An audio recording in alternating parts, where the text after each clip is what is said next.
Hello, and welcome to another Lincoln property blog, brought to you by Ben from Walters of Lincolnshire. This week we look at Is the Lincoln buy-to-let market dead? Future legislation and the recent budget have stirred considerable anxiety among landlords. The Chancellor's decision to increase the additional stamp duty land tax from 3% to 5% for landlords purchasing additional properties initially suggested a grim outlook for the buy-to-let sector. This move, coupled with the introduction of the Renters' Rights Act, which proposes to abolish Section 21 and affect a landlord database, poses new challenges for Lincoln landlords, but also opens doors to new opportunities. Despite these hurdles, deeper market insights reveal reasons for optimism among property investors. Firstly, the taxation changes and assessing the impact. The Tory and now Labour government's policy changes towards the buy-to-let market have targeted the buy-to-let sector to cool what is perceived as an overheated property market. By raising the stamp duty land tax, the government intends to redirect investment opportunities towards first-time homebuyers priced out of the market. Although this policy aims to level the playing field, it has raised concerns among investors about shrinking profit margins and the overall attractiveness of buy-to-let investments. Despite these concerns, maintaining the current, lower, capital gains tax rates has provided a buffer, easing investor anxiety and stabilising the investment climate. However, many Lincoln landlords remain cautious, aware that the stability of these rates can change as part of broader fiscal adjustments. Secondly, the Renters' Rights Act, a new renters' standard. The proposed Renters' Rights Act will abolish Section 21 evictions, which have allowed landlords to terminate tenancies without fault. This change aims to offer greater security to tenants and ensure fair treatment across the housing sector. While this is a positive step for tenant rights, it requires landlords to adopt more rigorous property management and dispute resolution strategies, potentially increasing the cost and complexity of property management. Moreover, the Act will likely introduce stricter property standards and tenant engagement protocols. These regulations will compel landlords to improve the quality of their offerings and engage more transparently and effectively with their tenants. This shift could drive smaller or less committed landlords out of the market, potentially leading to a consolidation of property ownership within more professional hands. Despite the challenges posed by increased taxation and regulatory changes, the buy-to-let market in Lincoln remains resilient. Rental demand in the city continues to grow, driven by its attractive location, relatively affordable housing compared to major urban centres, and its appeal among various demographics, including young professionals, families, and retirees.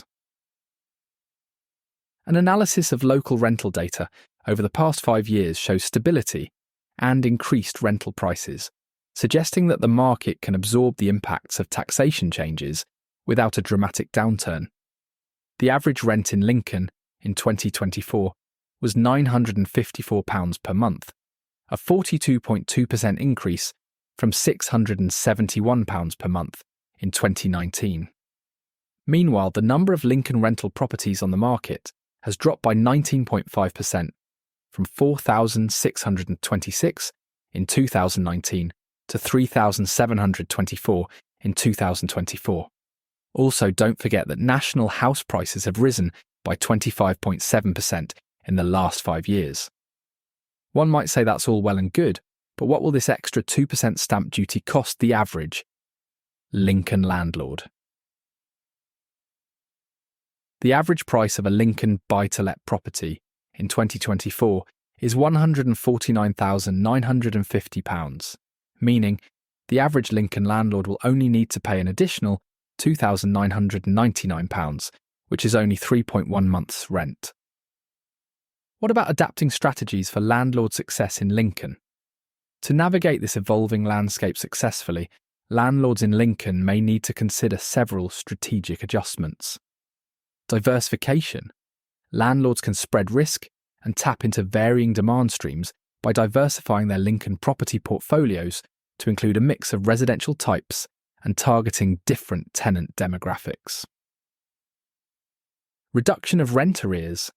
A study by Denton House Research a couple of years ago showed that landlords who don't use a letting agent to find them a tenant have a 272.5% greater chance of that tenant being 2 or more months in arrears compared to those landlords who do use a letting agent.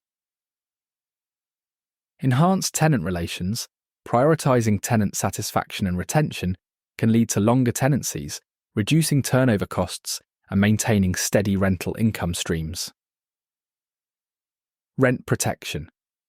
The removal of Section 21 will mean Lincoln landlords will only have Section 8 to remove tenants if they aren't paying their rent or being antisocial. This could mean that if the tenant decides they don't want to move, there could be a good 6 to 9 months of no rent, if not more. Therefore, you must take on rental insurance. Proactive compliance. Staying ahead of 170 plus pieces of legislation and 400 plus regulatory orders to ensure your properties meet or exceed the required standards can prevent legal issues and attract Grade A tenants in a competitive market.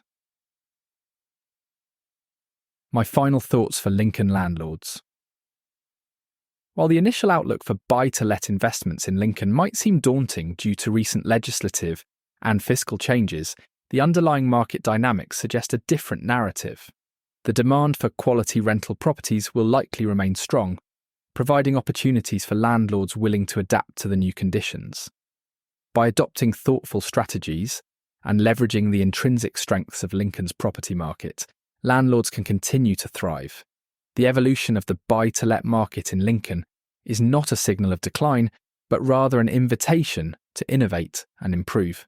As the sector matures, those who navigate these changes effectively will likely emerge stronger, proving that the buy-to-let market in Lincoln is not dying but evolving.